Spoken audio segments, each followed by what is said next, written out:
네. 스테이블 코인에 대한 질문 좀 드리려고 합니다. 이제 그 스테이블 코인이 미국에서 좀 진심인 것 같아요. 아마 이제 오늘 저녁이나 아마 지니어스 액트라고 해가지고 미국에서 스테이블 코인 법안이 이제 통과될 가능성이 좀 높은데요. 이렇게 되면 이제 그 스테이블 코인을 통한 미국 달러 패권의 연장에 대한 고민들을 이제 미국에서는 하고 있는 것 같습니다.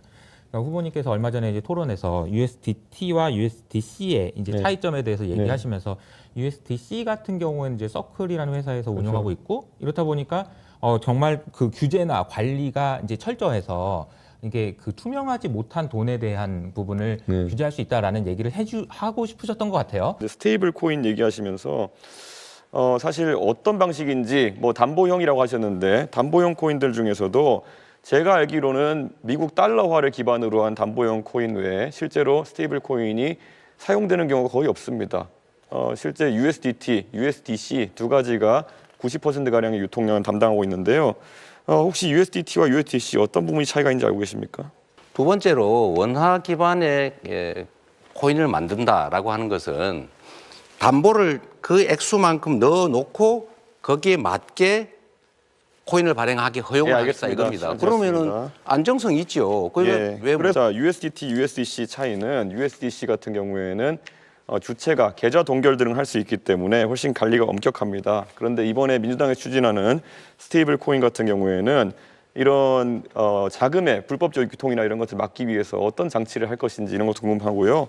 예를 들어 USDC 이런 것들은 대북 송금 같은 걸 하더라도 그걸 전부 다 계좌를 동결할 수 있기 때문에 조금 더 안전한데 이런 스테이블 코인에 대한 구체적인 전략 없이 실제로 그냥 이야기해 버리되면은 작전주 하시던 것처럼 그냥 시장을 들썩이게 하는 효과밖에 없다 이렇게 말씀드릴 수 있을 것 같습니다. 이게 코나이 같이 또 어떤 기업이 맡아가지고 이런 사업을 진행하게 될지 갈수록 궁금해지고 있습니다. 대북 송금 못한다 그랬죠. 그리고 나서 이제 그걸 통해서 이제 스테이블 코인을 만약에 하더라도 투명성을 좀 담보할 수 있는 게 있어야 되는데 후보님이 생각하시는 방법이 좀 있을까요? 저는 스테이블 코인을 했을 때 원화 스테이블 코인이 별도로 존재할 수 있냐에 대해서 우선 의문을 가지고 있어요. 지금 민주당의 민병덕 의원님도 뭐 저랑 친분이 있는 분이긴 하지만은 50억의 준비금을 기반으로 해가지고 사업체를 설립할 수 있게 한다 이렇게 했던 거거든요.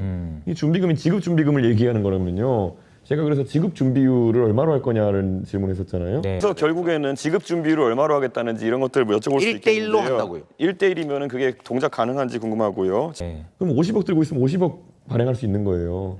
그럼 이게 과연 스테이블 코인으로서 의미가 있느냐? 그럼 예를 들어 시장 규모에 맞춰가려면 예를 들어 적어도 이제 교환의 수단이 되려 그러면은 한 1,000억 정도는 들고 시작해야 될 텐데 그 정도 규모가 아니라 50억 규모로 이제 시작한다? 근데 이거는 50억으로 시작을 하고 새로 이제 원화 스테이블 코인으로 바꿔달라고 돈이 들어오면 그건 이제 계속 쌓이는 거니까 시작은 50억으로 하고 커질 수 있다라고 생각을 할 수 커질 수 있지 있다고 않을까요? 생각하지만 저는 그게 그러니까 키우지 않을 사람도 있어 보이거든요.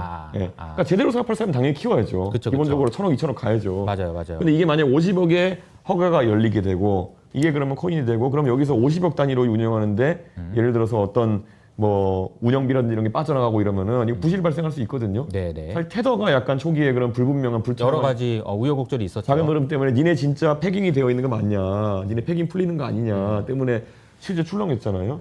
저는 이런 거 사업하려고 그러면요 적어도 한 모르겠어요. 몇 천억은 들고 하는 사람들한테 시작을 해줘야 될 것 같은데 자기 지급 준비금만 그 정도 되는 사람들한테. 맞아요. 그러니까 이게 제가 보면은 테더라는 회사가 성장하는 과정에서 보면은 여러 가지 불법적인 요소들이 있었어요. 왜냐하면 그게 불법이라고 얘기할 수도 없는 게 그때는 법이 없었으니까 불법도 아니었던 거죠.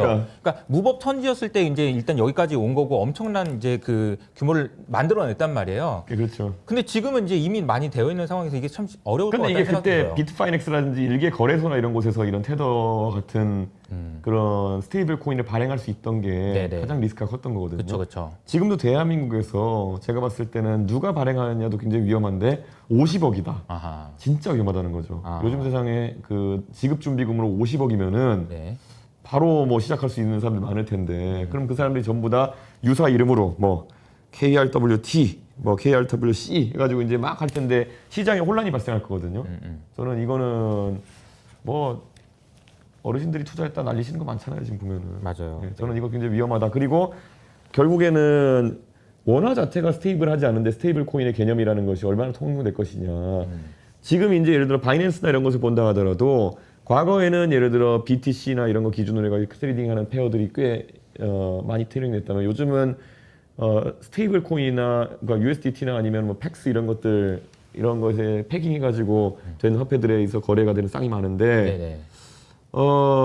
그것은 US 달러가 그래도 안정적이라고 생각하기 때문에 그 페어가 유지되는 것인데 예를 들어 맞아요. KRWT는 우리 환율도 지금 1년에 20-30% 출렁거리는데 이게 그러면 국제거래에서 많이 통용되겠느냐? 네네. 저는 가능성이 낮다 봅니다. 그러면은 용도가 제한적일 거거든요. 맞아요. 예.